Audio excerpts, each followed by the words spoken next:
straddled that greyhound and rode him into Raleigh and on across Carolina.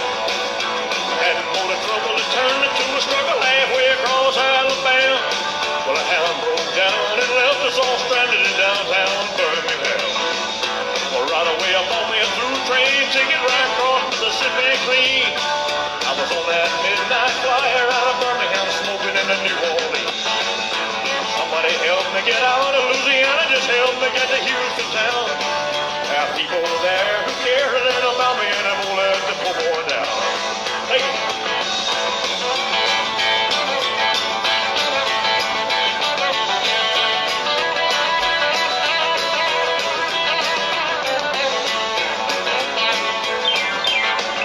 Sure, you're born, they bought me a silk suit and put luggage in my hand.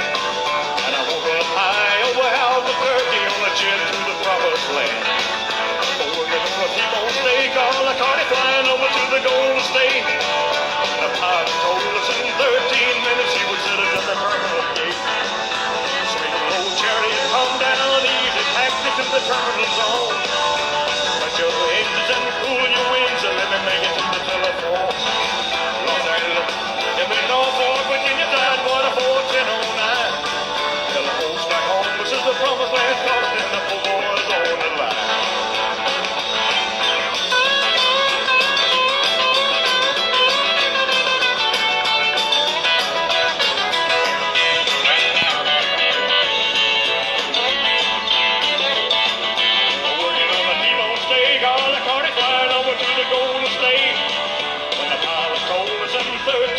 He would set us at the terminal gate. The swinging old chariot come down easy, packed it to the terminal zone. Put your engines and cool your wings and let me make it to the telephone. Los Angeles, if we Norfolk, Virginia, Tidewater, 41009. When the folks back home, this is the promised land calling and the poor boys on the line.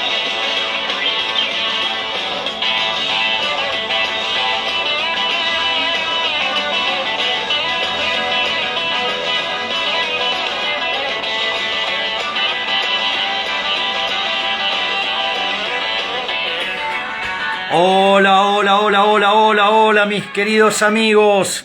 Bienvenidos a una nueva edición de Demoliendo Mitos.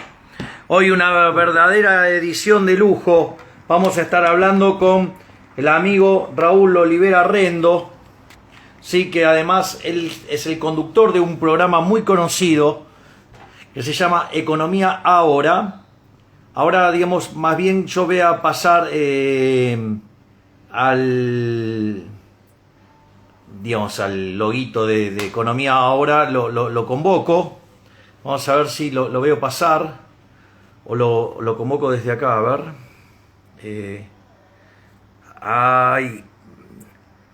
Raúl, mandame un hola grande, porque me parece que pasaste con un montón de gente. Así que a ver si podemos. Te puedo conectar desde acá. A ver si te busco acá. Ahí está. Lo acabo de enviar a Raúl. Acá está. Hola Raúl, querido, ¿cómo estás, amigo? Hola Javier, amigo, hermano, ¿cómo estás vos? Todo bien, qué gusto hablar contigo. ¿Qué cuentas de bueno? Lo mismo contigo después de tantos años que hemos charlado en conjunto y hoy viendo que sos muy parecido a la música que pusiste antes, ¿no? Sos casi un rey, sos casi un rey. Hoy sos casi un Rolling Stone. Pero bueno, el Rey León. por el peinado puede ser. Claro, bueno, exactamente. Javi, con respecto, vamos a hablar un poco de vos y de mí a lo largo del programa y espero que esto quede para la posteridad porque después viste que todos tus videos son guardados para ver lo que dijiste y lo que se cumplió de lo que dijiste, que hasta ahora vas en 100% de todo lo que habías dicho y todo lo que decías que iba a pasar, no solo en este gobierno, sino en los anteriores, por supuesto. Vos sabés que te cuento algo, obviamente que el aparato de propaganda oficial a mí no me quiere, eso no es nuevo. Es obvio. O sea, y eso es independientemente del gobierno que esté en el poder. Obviamente. Sos casi igual que yo, porque a mí me odian todos desde Menem hasta acá. Siempre fui exacto. Siempre fui anti. Y vos sabés que una de las cosas que pasaba, digamos, el canal oficialista, que en el programa que conduce un ex TN, Sí, tiene ahí un imbécil que habla de economía y entonces dice, no, porque Milei el que le pifia a todo. Y es interesante porque se basan en unas notas que escribió un idiota que es economista del CONICET, que obviamente me detesta. Y entonces decía, el pifiador sería, por ejemplo, hasta puso que le pifió con el default. Digo, cuando el default fue el 22 caramba, de abril de este año, caramba. ¿no?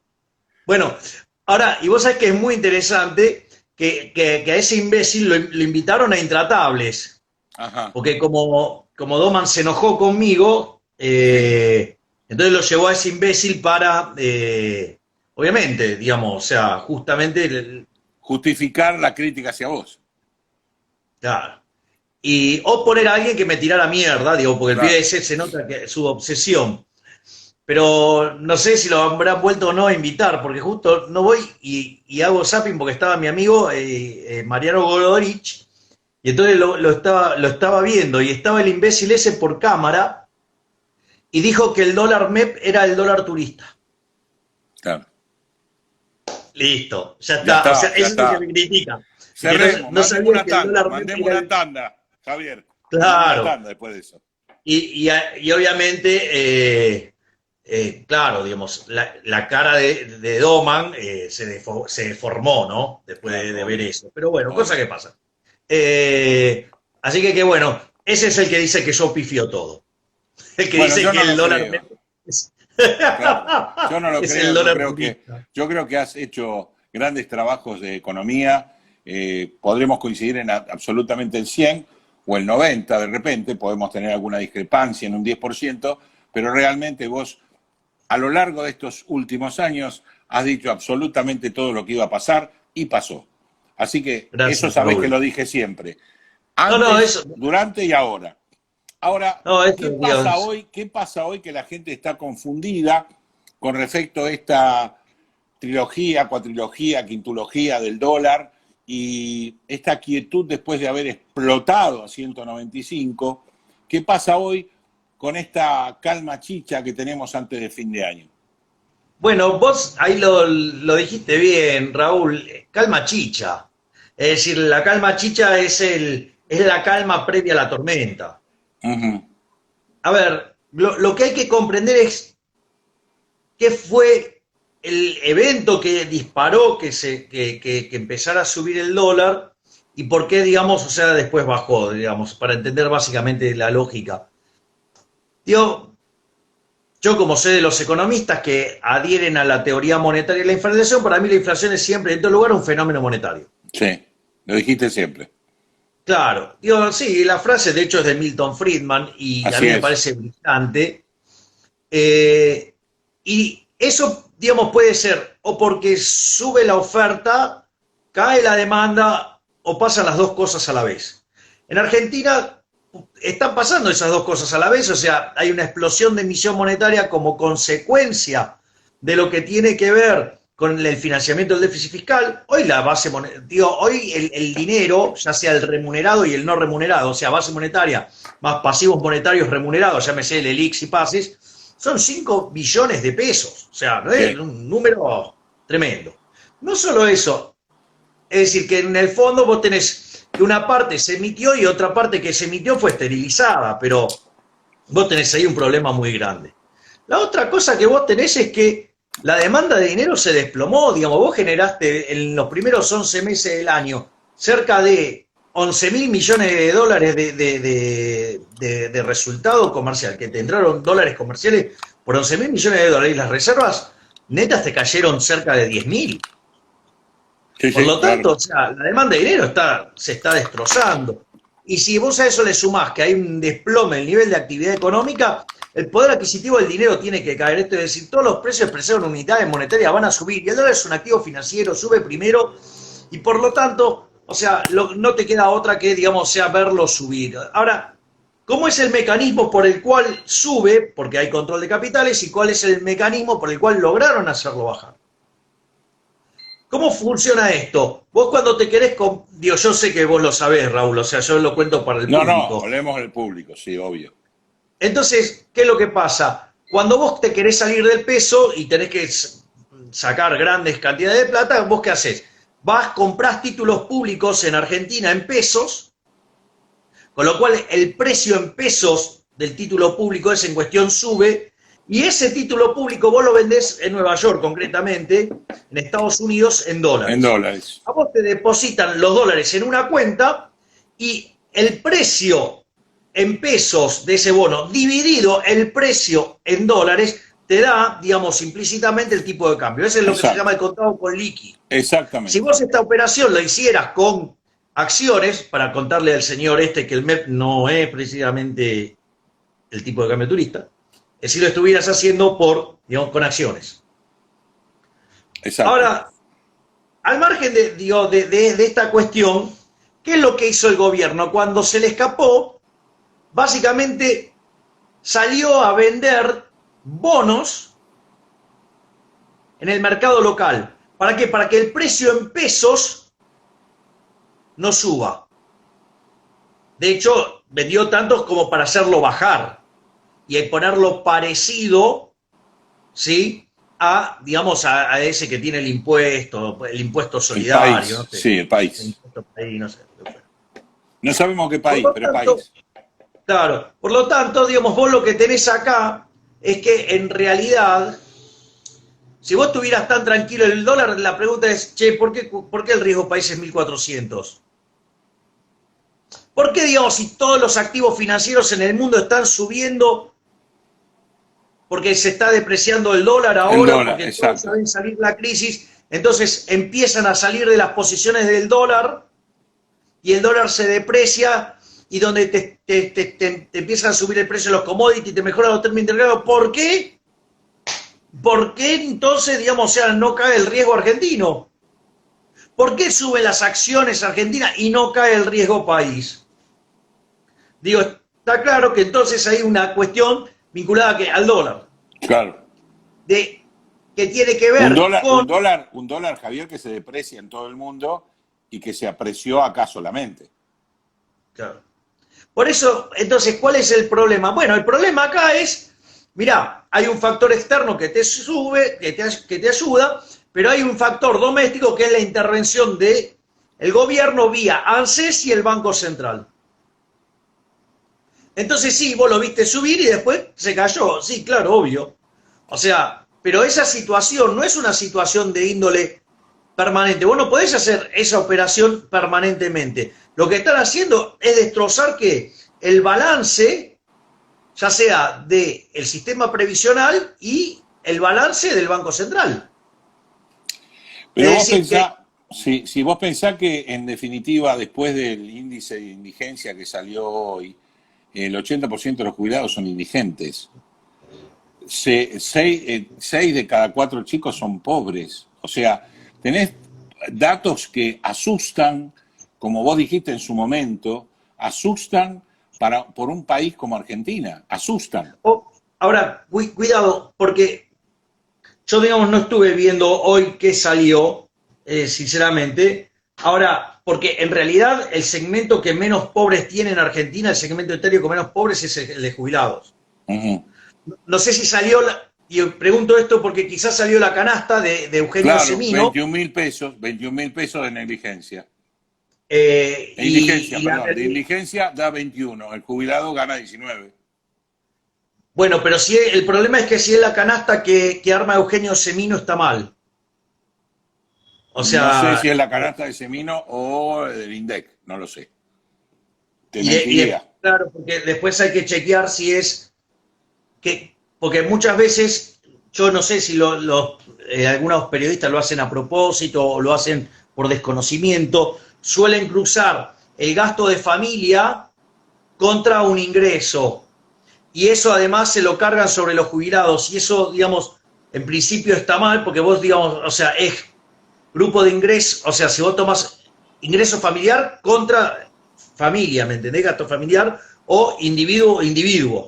Digo, obvio. Acá muchas veces suelen usar la definición de la canasta de Familia la familia, tipo, vos hablás familia tipo contra individuo jubilado, no, claro, claro, no la claro, barbaridad, no la barbaridad de nuestro amigo Víctor Hugo Morales, que dijo que como los jubilados viven de a dos, ganan 50 y pico de miles de pesos sumando 19 más 19, cosa que se ve claro, que no pasó ni siquiera matemática 1.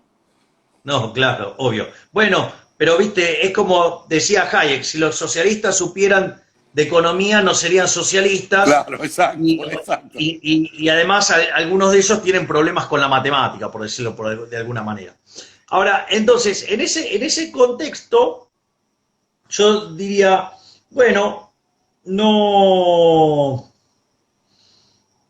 digo, chequearía, digamos, el número que está yendo contra qué número, porque vos sabés que el tema este de la canasta del jubilado que hace Semino es una chantada total, porque en realidad, cuando vos le preguntás verdaderamente cómo está hecha, en realidad está hecha a mano por él, y él entonces con su criterio pone la cantidad Patalea un de poco en el agua, decís vos. claro, ¿me entendés? Le pone los medicamentos que él considera, o sea, no tiene ninguna base científica, es todo a dedal, lo que a él le parece, y Bueno, por pero otra parte, vos coincidirás como economista por un lado y como futuro político por el otro, que el jubilado lo han choreado a lo largo de todos los tiempos. Ha ido bueno, perdiendo poder adquisitivo de una manera bastante interesante. está bien, Sobre todo los altos, ¿no? no, bueno, A eso lo los destruyeron. expropiaron, los Claro, robaron, por decirlo de alguna claro. manera. Ahora, yo en realidad el tema ese, yo tengo digo, cuando yo miro la pobreza promedio, por él el primer semestre en 41, los chicos en 60 y los jubilados en 10, ojo que cuando yo miro los números duros la realidad es otra. Uh-huh. ¿Cuál es la Es, realidad que vos ves? la realidad es que Argentina es un país que se empobreció. Ninguna duda. Es decir, ahora la pregunta es, yo sé, tengo claro que los jubilados no están bien. Ahora, digamos, pero eso yo se lo tengo que hacer pagar a las generaciones futuras. O sea, digo, tengo 60% de los chicos debajo de la línea de la pobreza. Sí, sí. Entonces, digo, me parece que estamos cometiendo, digamos, estamos exterminando el país. Eso no hay duda, Javier, coincidimos siempre. Pero yo voy a Porque, en el esto. fondo, digamos, yo Voy lo a que digo esto. es, mirá, lo primero que podría decir es que las jubilaciones podrían ser el doble. Sí, por supuesto. Bueno, ahora, sí que. está bien, pero las jubilaciones no Decime son el doble cómo. porque... No, es que las jubilaciones, no, con los mismos recursos podrían ser el doble. ¿Por Sí, qué? Porque la señora, la sí, colosense, sí, ¿sí? ¿Qué es lo que hizo ella? Agarró y jubiló gente sin aporte, casi duplicó la cantidad de jubilados. Como eso es un exacto. sistema, digamos, que Y es no de agregó, reparto. y no agregó de rentas generales absolutamente nada, con lo cual le quitó a los que estaban para darle a nuevos que entraron por la ventana. Exactamente. Con lo cual ahí dividió las jubilaciones por dos. O sea que si se quieren enojar con Sí, alguien, los jubilados, lo primero que tendrían que ir a hacer es ir a patearle la puerta de la casa a Cristina y decirle, che, mirá, por tu culpa estoy peor. Punto uno. sí, de acuerdo. Ese es el primer punto. Entonces, la verdad que la queja de los que en el fondo, digamos, no aportaron y se quejan de que baja la jubilación son unos caraduras. Sí, También. totalmente de acuerdo. Ese es otro tema más. Y Pero, también los políticos que le están echando la culpa a que el sistema no puede reportar porque no hay aportantes activos, tantos como pasivos, la culpa la tienen ellos que el 40% de la economía está en negro y obviamente, no ¿por hacen qué? Porque ninguna los impuestos resolución son monstruosos. para blanquear bajando impuestos como vos proponés, como yo propongo, para que todo el mundo esté en blanco y de esa Bueno, manera eso, poder nivelar la caja. exactamente, pero justamente lo que no, o sea, pero estos tipos no quieren bajar la presión fiscal porque no quieren dejar de robar, entonces digo, todo esto es un escándalo. Sí. Entonces, desde mi punto de vista, y después hay algo que todavía es más grave, porque yo te hago una pregunta, hoy Argentina es un país invivible, Sí. un país que va camino a ser la villa miseria más grande del mundo si no cambiamos. Es Pero verdad. cambiamos en serio, no cambiamos no alocuciones, cambios reales. Claro, no solamente buenos modales, anuncios y Sí, sustancia cero. En ese contexto, la pregunta es, si vos, Raúl, a lo largo de tu vida tomaste decisiones erradas, sí. que hace que cuando llegás a la última etapa de tu vida, vos no estés bien económicamente. La pregunta es, ¿vos le pasarías la factura a tu nieto? No. Podría, pero no Digo, debería. a ver, está bien, pero el punto es más, la pregunta todavía está claro que no lo harías. Ahora la pregunta es, bueno, nosotros no solo que le estamos pasando la factura, los estamos condenando a la miseria, que es muchísimo peor todavía. Entonces, la realidad es que cuando los jubilados se quejan, digo, esta foto, Argentina 2020, es el resultado de gente que tomó muchísimas decisiones en los últimos 100 años. Sí. Entonces, si vos de repente votaste sistemáticamente gobiernos empobrecedores, ¿qué querés? Si vos votaste a un tipo como Alfonsín, que generó una hiperinflación, que generó un desastre, ¿cuál es tu reclamo? Si votaste a un tipo como Néstor Kirchner, ¿cuál es tu reclamo? Si votaste 2 veces a Cristina Fernández de Kirchner, ¿cuál es tu reclamo? O votaste a Macri, ¿cuál es tu reclamo? O sea, fuiste corresponsable con el voto. En eso sabés que coincidimos absolutamente. Yo me siento responsable. Bueno, está bien, digamos, lo que hay que entender es que el país, digamos, o sea, ha fracasado, digo, esta sociedad fracasó. Ahora, el punto es entonces, bueno, ok, pero ¿quién paga la cuenta? Entonces, digo, me parece absolutamente injusto e inmoral. Javi, la cuenta la estamos pagando todos. Los de 70, los de Sí, 50, los de 60, los de 40. Algunos sí, pero privilegiados. ¿sabés lo que pasa, Raúl? Algunos Está bien, pero hay gente que la está pagando más. El 60%, a ver, los chicos entre 0 y 14 años son los que la están pagando más fuerte. Tiene 60% de pobres. Sí. Entonces, digo, cuando yo miro por segmento etario Argentina, ¿cuál es la parte de la población que menos pobre tiene? La de los adultos mayores. La de los más de adultos mayores, 65. claro. Y entonces, digamos, o sea, son los responsables de haber generado este fracaso y le están pasando la cuenta. Claro.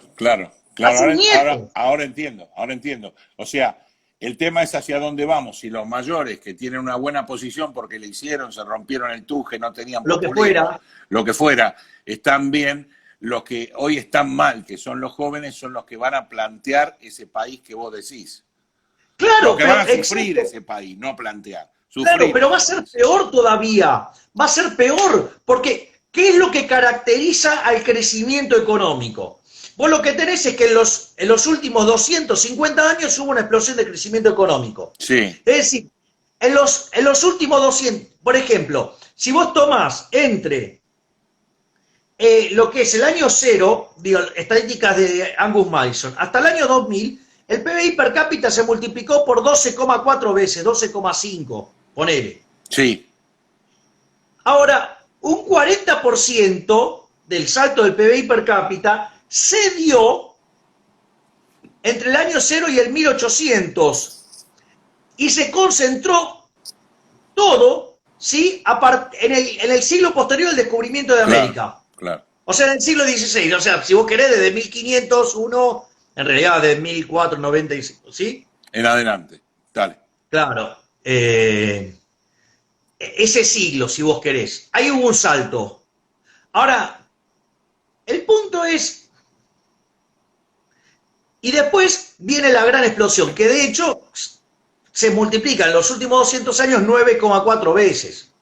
O sea, una explosión de crecimiento. En el mismo contexto, pero además que la población se multiplica por 7. Claro. Entonces, ok, ahora, cuando vos buscás la explicación de todo eso, hay un trabajo brillante de un economista que se llama Oded Gaylor, porque cuando vos mirás la serie de PBI per cápita, la llaman el palo de hockey. digo, viene toda así plana y de repente Claro. pega un salto enorme en los últimos 200 años. Pega un salto. Entonces digo, Sí. claro, entonces digo, ¿por qué digamos esa explosión de crecimiento en los últimos 200 años? Bueno, entonces, ¿qué pasa? La teoría moderna de crecimiento puede explicar la última parte, pero no puede explicar del 0 al 1800. Y la teoría malthusiana puede explicar del 0 al 1800, pero no puede explicar el despegue de crecimiento. Lo que sigue. Claro. Entonces, hay un autor, el que te mencioné, que se llama Oded Gaylor. De hecho, tiene un libro que se llama Una teoría unificada del crecimiento, que además tiene unos papers previos y todo eso. Y lo que hace Gaylor es, él genera un modelo de crecimiento endógeno, donde la población obviamente juega un rol muy importante, o sea, lejos de lo que piensan los idiotas de los malthusianos, digamos, del Club de Roma, que hoy son los que además dominan la agenda abortera. Él lo que hace es generar un modelo de crecimiento endógeno, pero que hay un momento en el cual la cantidad de población genera un salto que dispara el crecimiento. Digamos, porque ahí el tipo se nutre de las ideas de Julian Simon, que era un tipo brillante. Yo amo leer a Julian Simon, era un optimista total. Recontra brillante, según yo y según vos. Entonces, ¿cuál es el punto? El punto es que este tipo veía que el progreso tecnológico se disparaba de dos lados, ya sea por la demanda o por la oferta. La demanda, ¿qué era? Digo, a vos te empezaba a crecer la población, vos tenías algunos despioles, eso se acomodaba en el sistema de precios, genera la reasignación de recursos y eso generaba un shock tecnológico que hacía expandir a la economía. Correcto. Ese es el tirado concepto, de la demanda. Sí. Y el otro es el tirado desde la oferta, o sea, para ponerlo más fácil, si vos tenés una población de 10 personas, encontrar a Mozart es difícil. Ahora, si viven 1 millón, encontrar a Mozart tenés más chances. Tenés más chances. Proporcionalmente sí. Claro, entonces te aparece un genio y entonces, bueno, entonces, digo, te genera progreso tecnológico ese un genio. Digo, ¿ves? Y acá, digamos, te lo quieren maltratar, le quieren poner impuestos, lo quieren castigar, o sea, todo al revés. Pero al margen de esa situación, entonces, para él el punto de quiebre en la historia es la imprenta de Gutenberg. Sí. A 1450, ponele, o sea, digamos, para ponerle un... Sí, un hito dentro de la historia. Claro, porque ¿cuál es el proceso? Porque los procesos exponenciales arrancan muy lento. Y él, entonces, en ese contexto donde arranca muy lento, entonces dice, bueno, ahí es cuando empieza a aparecer el rol del capital humano, ¿sí? El rol de la educación, y él, digamos, y vos podés chequear cómo se van acelerando los progresos tecnológicos a partir de ese momento. Es decir, empezás a ver que para tener un nuevo salto tecnológico cada vez necesitas menos años. Y en ese contexto, digo, cuando vos, digamos, porque lo que sí permitía el modelo malthusiano es que cuando vos tenías una mejora, el sistema ajustaba aumentando la población y se chupaban toda la productividad adicional, por decirlo de alguna manera. Claro. ¿Sí? Sí, sí. Entonces, ¿qué es lo que pasa? Lo que dice es que cuando llega un momento, digamos, que es de corte, y ahí es cuando entra con la lógica de crecimiento endógeno y después se explica esta maravilla. Pero más allá, digamos, de esta explicación que acabo de hacer, de escribir un modelo de crecimiento endógeno, que creo que, digamos, o sea, lo hice bastante bien. Bien claro y fácil, sí. Ahora, ¿cuál es el punto central? Todo el corazón del problema, ¿dónde está? En el capital humano. Es decir, Gaylor no escribe este modelo porque tenía ganas de no sé qué cosa. Cuando Solow desarrolla su modelo en 1956, que en paralelo lo desarrolla también Trevor Swan, Solow en el año 57 lo testea empíricamente y lo que descubre es que la acumulación de capital en el formato convencional, por decirlo de alguna manera, solamente explicaba el 15% del crecimiento, es decir, todo lo demás se conoce como el residuo de Solow. Todo eso genera una literatura, digamos, que está la línea Chicago y está la otra. La línea Chicago arranca con George Stigler diciendo, mira, esto no se explica bien porque vos estás omitiendo el rol del capital humano. O sea, voy llegando a la respuesta. Sí. Mirá lo que disparaste. Bueno, esto son cosas que podés disparar vos nada más. Entonces, ¿qué pasa? Vos llegás al problema del capital humano. Entonces Stigler dice, mira, acá el problema es el capital humano y vos no lo estás contemplando, por decirlo de alguna manera. A partir de ahí aparecen dos líneas de análisis, que es la línea de análisis microeconómica, que es la más conocida, que es la teoría del capital humano, Gary Becker. Pero hay otra parte de la literatura que es menos conocida, que es los trabajos de Hirofumi Usawa, que debería ser un economista muy conocido para los argentinos, porque Hirofumi Usawa fue el tutor de tesis de Miguel Sidrowski. O sea, probablemente uno de los mejores economistas de la historia argentina. Para mí los 5 economistas más importantes de la historia argentina son Miguel Sidrowski, Guillermo Calvo, Julio Hipólito Guillermo Olivera, Alberto Venegas Lynch hijo y Carlos Rodríguez. O sea, encima yo tengo el privilegio y, digamos, la bendición de Dios de que soy amigo de Guillermo Calvo, de Alberto Venegas Lynch hijo y de Carlos Rodríguez. O sea, digamos, son esas cosas que te regala la vida. Pero Javi, sos amigo de Olivera, yo no soy Julio H., pero por apellido ya estamos. Dale, siga. Está bien, pero entonces, ¿qué es lo que pasa? Ahí lo que hace Usawa es justamente meter el capital humano en el proceso de crecimiento económico.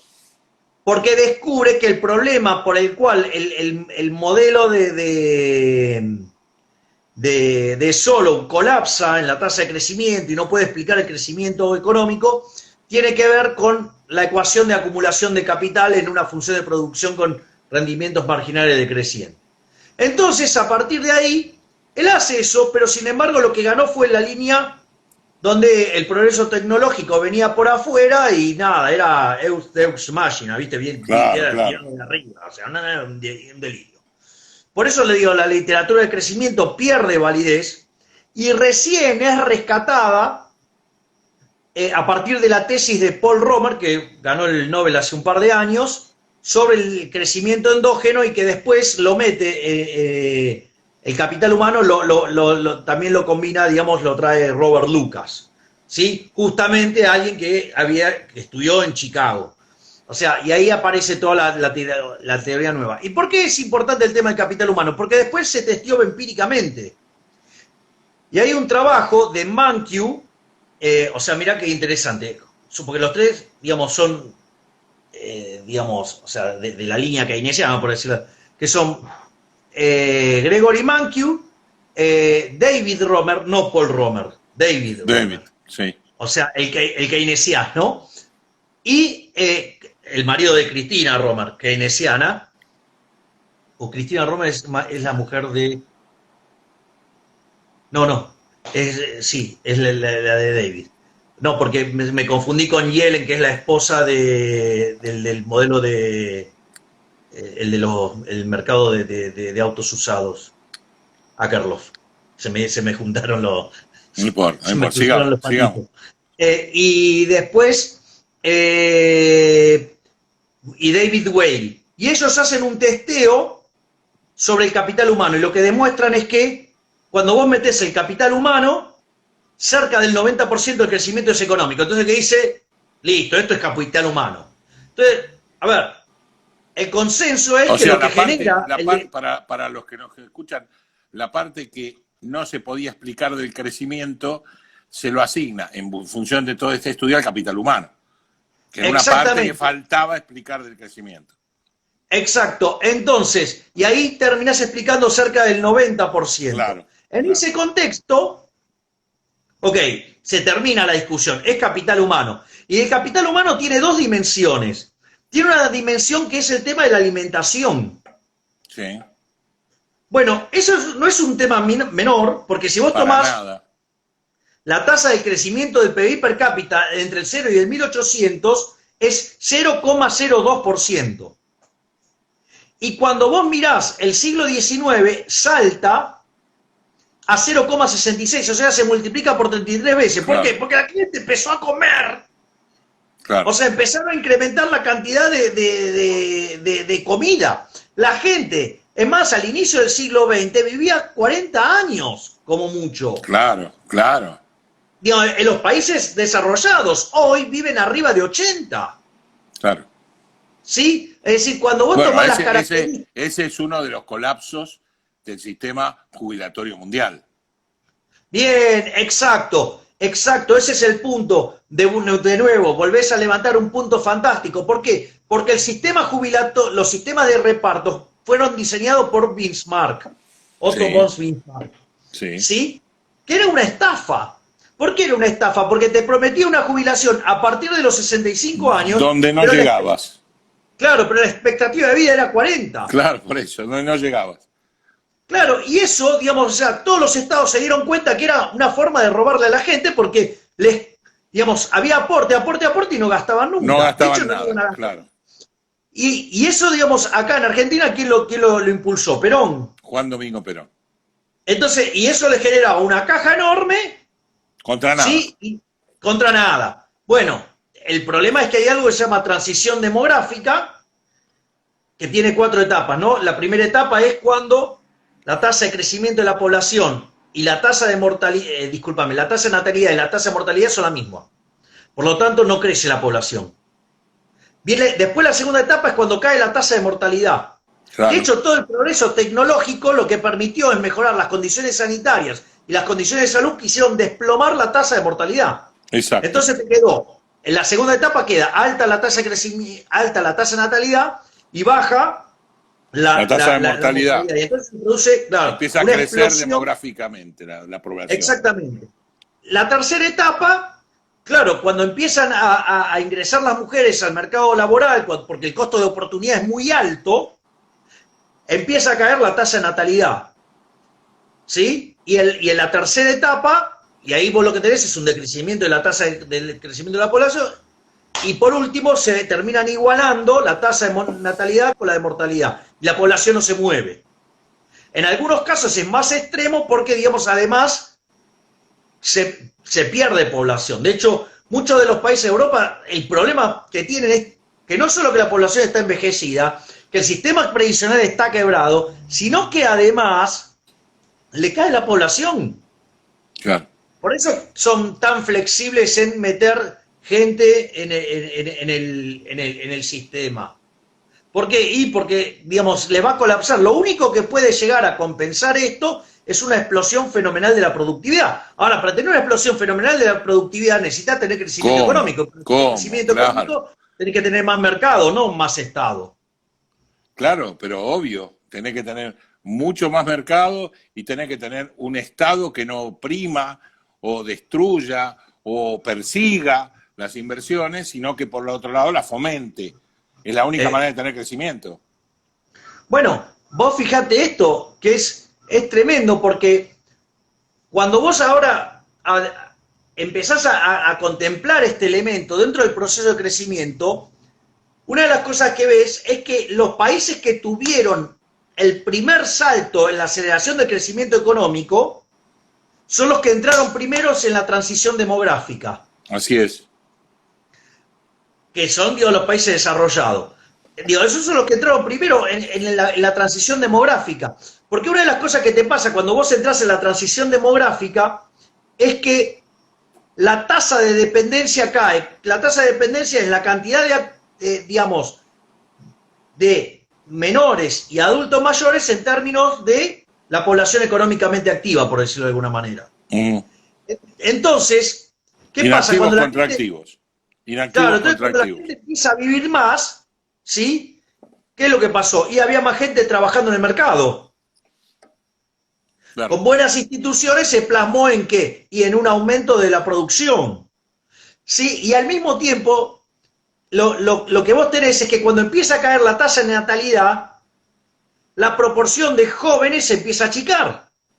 Por lo tanto, vuelve a caer la tasa de dependencia y aparece en estas partes lo que se llama el bonus demográfico, donde vos tenés una fuerte suba de los ingresos, porque empiezan a trabajar hombres, porque empiezan a trabajar mujeres, ¿sí? Porque empiezan a ganar productividad, ¿sí? Pero al mismo tiempo se consume menos, porque en realidad la composición etaria, porque por ejemplo, vos cuando tenés a los menores, digo, en realidad consumen el ingreso de los padres, y cuando tenés la población de adultos mayores, consumen sus ahorros. O sea que esos son periodos en los que se desahorra. Entonces el ciclo de vida.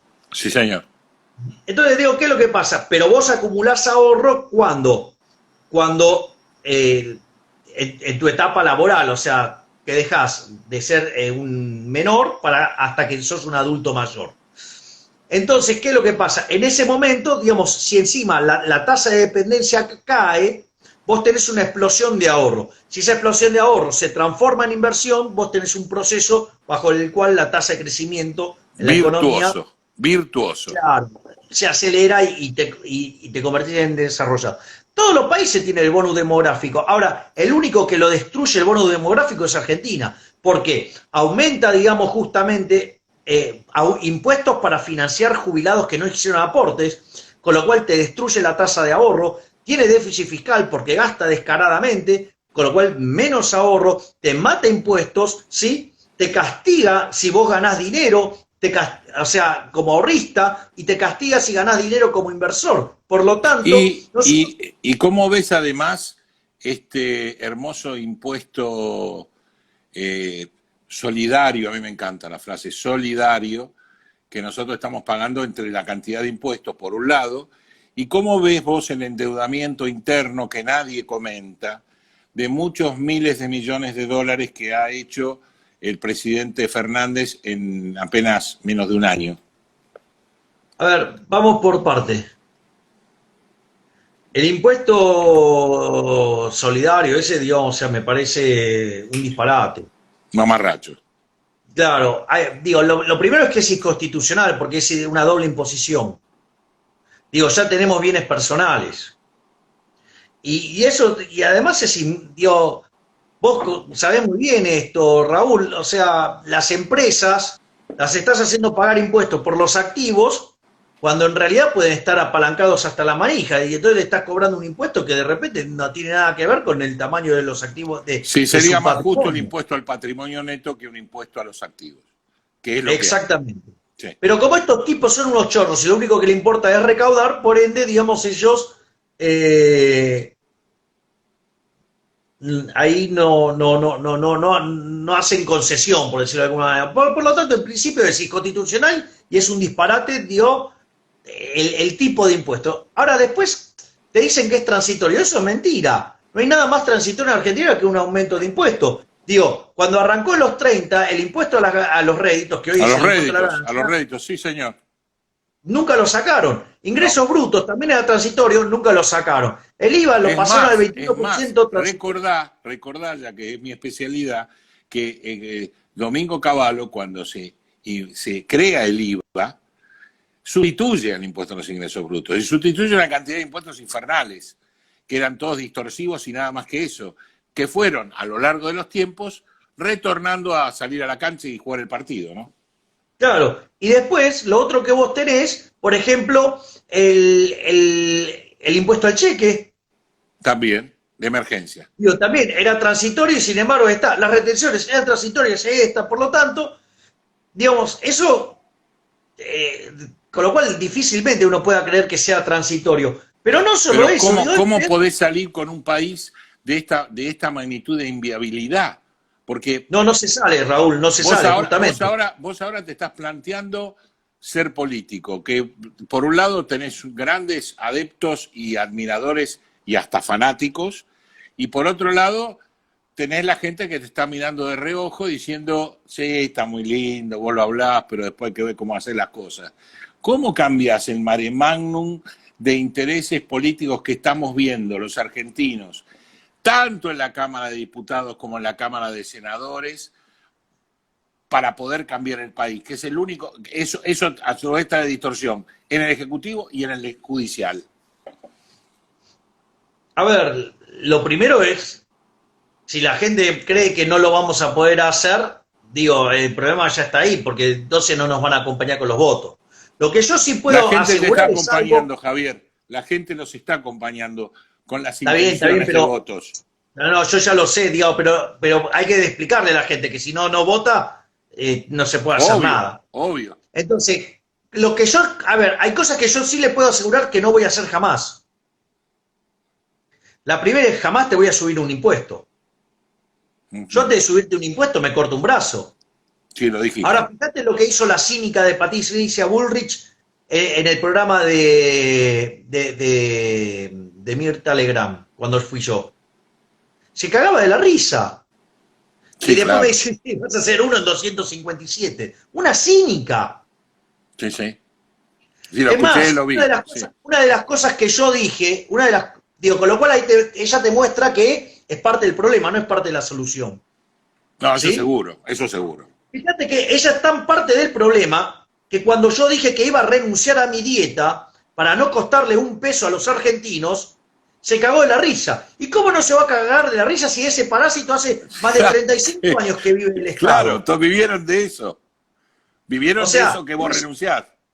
claro, debe llevar 40 años viviendo el Estado, pero no solo eso, ¿no? Digamos que además fue parte de gobiernos fracasados, porque fue parte del gobierno de la Alianza, fue parte del gobierno de Cambiemos, o sea, tiene una historia de fracaso, ¿no? O sea, es una fracasada, digo, o sea, vive en construcciones gorilas y fracasadas, ¿sí? Sí, sí, totalmente. Y no solo eso, sino que además digo, es una mentirosa porque también se puso después a mentir sobre los temas de Cambiemos. Y ahí fue cuando le dije, no, pará. O sea, agarrá, contá tu historia de seguridad como parte de seguridad. Yo digo, ok, lo que hiciste, lo hiciste, digamos, o sea, pero cuando empezó a hablar boludeces de economía, no, No, no. no, ¿me entendés? Y la realidad es que son lo mismo que los otros, porque fíjate, te subieron Pero los ninguna impuestos. duda, pero hoy ninguna duda, yo creo que la sociedad hoy, gracias a ustedes, se ha dado cuenta que todo es más de lo mismo. Durante Pero por tanto eso, tiempo estamos viviendo más de lo mismo, todo más de lo claro, mismo. Lo pero que pasa es que fíjate cada esto, mismo es como una luz, ya esto es una avalancha. Empezamos, era un claro, poco de nieve, después vino la luz y ahora viene la avalancha. claro, pero fíjate esto que es interesante, Raúl. Mirá las cosas que hizo Juntos por el Cargo. Nos pusieron el impuesto a la renta financiera, aumentaron planes sociales. No Sí, solo sí. eso, sino que además, ¿sí? Cuando se les rajaron a un presidente del Banco Central, porque hacía bien su trabajo, terminaron yendo al Fondo Monetario Internacional porque si no caíamos en default. Después estuvo ya el primer default explícito, digamos, con la mentira del reperfilamiento, con lo cual se jodió a los ahorristas. Se jodieron los derechos de propiedad porque, digamos, se sancionó la ley de góndola.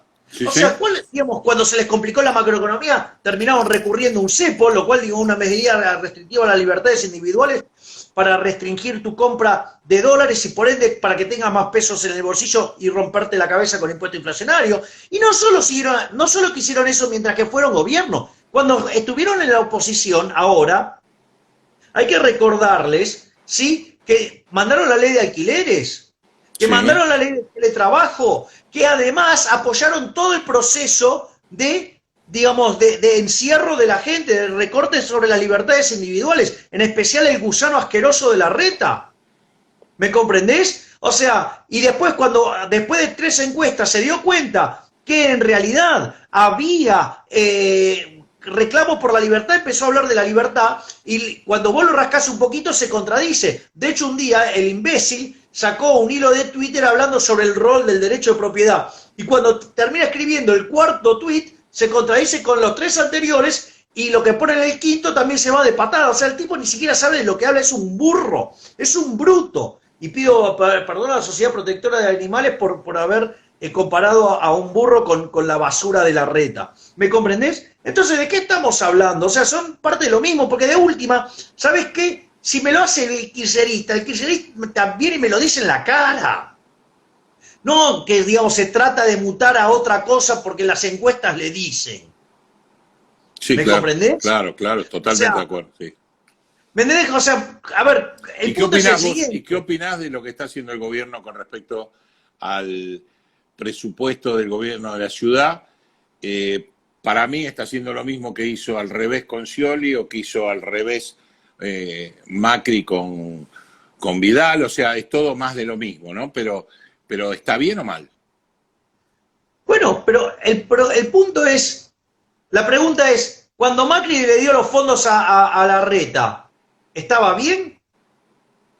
Teóricamente le cambiaba una fuerza de seguridad que tenía que crear con el presupuesto. ¿Y el gasto ese están mapeados, están bien macheados? No lo sé. Pienso el mismo gestito que vos. Ok. O sea, ahora, y entonces, está bien que el gobierno nacional decida per se sacarle a una provincia, sea cual fuera, sacar que es Larreta, ponerle que fuera Salta y dársela al gobierno de Buenos Aires. Claro, no, pero entonces está bien lo que vos preguntás, pero el problema ahí es distinto. Claro. El problema es distinto y el problema, digamos, se llama coparticipación. Sí, señor, que no se crea, que estaba dentro de la Constitución del 94, daban 6 meses para votar una nueva coparticipación. Aquí estamos, Javier, aquí estamos. Sí, Hola. Bien, entonces el problema está ahí. Ahora, 94, digamos, o sea, ¿vos crees que el problema es solo Capital Federal? No. No, en general. A ver. O sea, de la misma manera que puede decir que Capital Federal es opulenta y gasta en lamparitas, yo puedo decir que hay provincias que hacen la plancha y viven de la coparticipación federal sin hacer nada. Bien, exacto. Eso es lo que quiero, es el punto que quiero levantar ahora. Este monstruo sí se engendró en los 70s. Sí.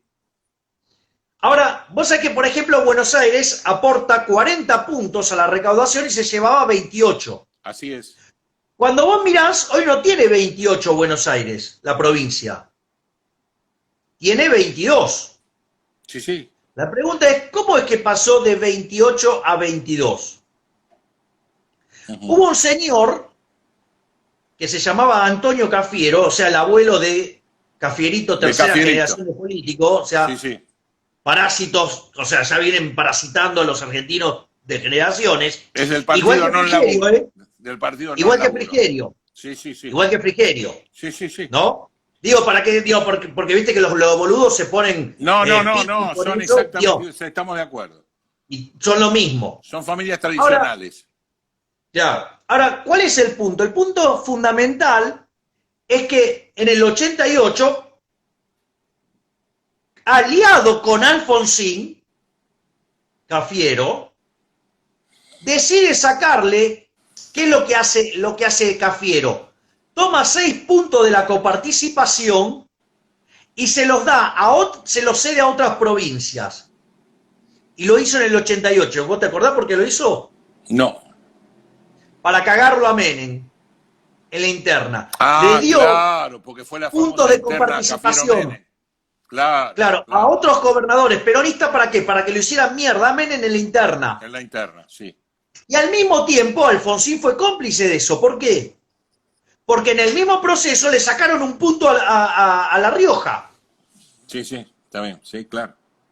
Entonces, ojo, porque esto ya lo hizo Cafiero, lo hizo Alfonsín, ¿sí? Digo, o sea, no es que... No, yo no estoy diciendo que inventaron nada. Estoy diciendo que haga quien lo haga y cómo lo haga está mal. Ahora, la realidad es que lo que uno tiene que proponer es la eliminación del sistema de coparticipación. Claro. O sea, donde cada uno se financia el gasto de cada uno. ¿Me comprendés? No tiene por qué... A ver, ¿cuál es la zona del país que tiene más pobres? La provincia de Buenos Aires. El conurbano de bonaerense. Bueno, y ahora sucede que los pobres de la provincia de Buenos Aires financian hijos de puta como Capitanich, como Infran, o sea, financian los feudos. Sí. Lo financian y lo financiaron. Sí. Y entonces, o a los Rodríguez A, o digamos, a el otro feudo, el de Zamora en Santiago del Estero. Santiago del Estero.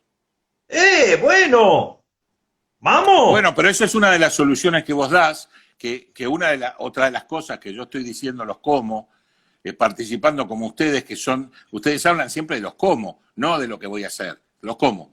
Yo dentro de los cómo que decía la semana pasada y la anterior, es cómo resuelve el tema tributario. Si sabemos que el 30%, el 70% de los impuestos se recaudan sobre la base de 3, ¿para qué quiero los otros 166. Bueno, justamente ahí deberíamos hacer un análisis importante, porque si en Bueno, definitiva... eso hay alguien que ya lo hizo, ¿eh? No, ya sé, pero hagámoslo, pero lo tenemos que Bueno, implementar. lo que digo es, o sea, Está hecho. está hecho, yo sé que lo hizo. De hecho, yo hice 2 Demoliendo Mitos con esa persona. ¿Sabes quién lo hizo? Lo tiene diseñado Santiago Montoya. Ajá. Te lo recomiendo. Te lo recomiendo. Está bien. Porque cuando él te explica cómo rediseñar el sistema fiscal argentino es impresionante. Porque el tipo dice, no, así no se puede más. No, es obvio. Eso, los que nos dedicamos a eso sabemos que es imposible. Pues es imposible hasta para nosotros profesionalmente. Claro. Es una locura, y además es una locura para el propio tipo que tiene una empresa, un comercio o un negocito. Es una locura. Eso hay que No, cambiarlo. bueno, por eso, ya no se puede vivir con 170 impuestos, con 69.000 regulaciones. Es inviable este país, es inviable. ¿Y sabes qué? Y bueno, hay que barajar y dar de vuelta. Y en el barajar y dar de vuelta hay sectores que tienen que perder. El primer sector que tiene que perder son los chorros de la política. Ninguna duda. Que fueron los únicos que después de 9 meses no hicieron ninguna concesión. De nada. Obviamente. Ni los empleados públicos, que son los únicos que compran dólares y no laburan. Pero escúchame, mirá, Raúl, a ver, ¿querés tener una idea de la perversión de este gobierno de hijos de puta? Porque otra cosa no les cabe. Se rasgan la vestidura por los jubilados, los jubilados, los jubilados. ¿Cuánto perdieron este año los jubilados? 150.000 millones de pesos. ¿Sí? Bueno, si los políticos, no estoy hablando de empleados públicos, no estoy hablando de médicos, maestros, estoy hablando de políticos. O sea, sí, políticos, asesores y rama política de ministerios. Exactamente, o sea, cargos vinculados a la política. No estoy hablando de salud, no estoy hablando de seguridad, no estoy hablando de educación. Estoy hablando de la política. Si se hubieran bajado 10% los sueldos, los jubilados tenían 0 de ajuste. Entonces te das cuenta que es un gobierno criminal, es un gobierno asesino, es un gobierno que dejó sin ingresos a la gente porque le reventó los ingresos, los obligó a seguir pagando impuestos, los obligó a no echar gente, los obligó a no tocar los salarios, mandó a miles de empresas a la quiebra, se perdieron cerca de 4 millones de puestos de trabajo, y en todo ese desastre, ¿qué ajustaron ellos? Nada. Pero no solo que no ajustaron nada, Raúl, no solo que no ajustaron nada, hay un problema todavía muchísimo más grave, Raúl, en todo esto, que como no se tocaron la de ellos, como les gustó la idea de incrementar el aparato clientelístico dando IFES a rolete, 8.970.000 IFES, ¿sí? Digamos, que calculaban 3 Entonces, millones y terminaron con 9. ¿Qué hicieron? Entonces priorizaron, digamos, la obra pública porque les permitía afanar, ¿sí? Entonces no se testeó un carajo. Argentina está en el pelotón de los países que menos testean. Entonces Argentina, con la cuarentena más larga y más profunda del mundo, está en el top 5 de los países que más muertos por millón de habitantes que tiene. O sea, tenés unos tipos que son tan hijos de puta, son tan chorros, que con tal de no dejar de afanar, les importa un carajo que se muera la gente. Y el presupuesto que viene tiene eso, y los sindicalistas se lo acaban de señalar, porque esto puede terminar para el culo, porque en realidad ahora, si nosotros queremos entrar en el crédito de facilidades extendidas del fondo, Argentina va a tener que hacer un ajuste y reformas estructurales que además nunca quiere hacer. Ahora, cuando hay que hacer el ajuste, que entonces dije, bueno, voy a ir contra el IFE, voy a ir contra los ATP. ¿Sabes qué le dije a los sindicalistas? No, negro, pará, porque digamos, o sea, no queda nadie. A esta gente la dejaste sin trabajo, le quebraste la empresa, lo dejaste sin un mango, y además le vas a sacar las migajas que le tiraste, o sea, vas a tener un quilombo social. Negro, tenés que ajustar vos. Tenés que ajustar vos. O sea, Pero ver, siguen Argentina sin hacerlo, Javier. No escuchan nada. Están en una cápsula. Bueno, entonces, digamos, como no sé la de ellos, a ver, acabamos de venir de un problema, digamos, tremendo, digamos, con la pandemia. Estamos camino a 40.000 muertos. Ahora, yo hago una pregunta. ¿Cuánto es el presupuesto de salud? 0,5% del PBI. A las políticas de género, 3,5%. Listo, todo dicho. Esto es un gobierno de chorros y que prioriza, digamos, el choreo por encima de la vida, y que le importa un carajo que se muera la gente. Raúl, nos estamos quedando sin tiempo. Quedan 14 segundos. Exacto. No, está bien. La verdad que me quedaría toda la noche hablando con vos, porque sabemos que nos entendemos mucho y que nos queremos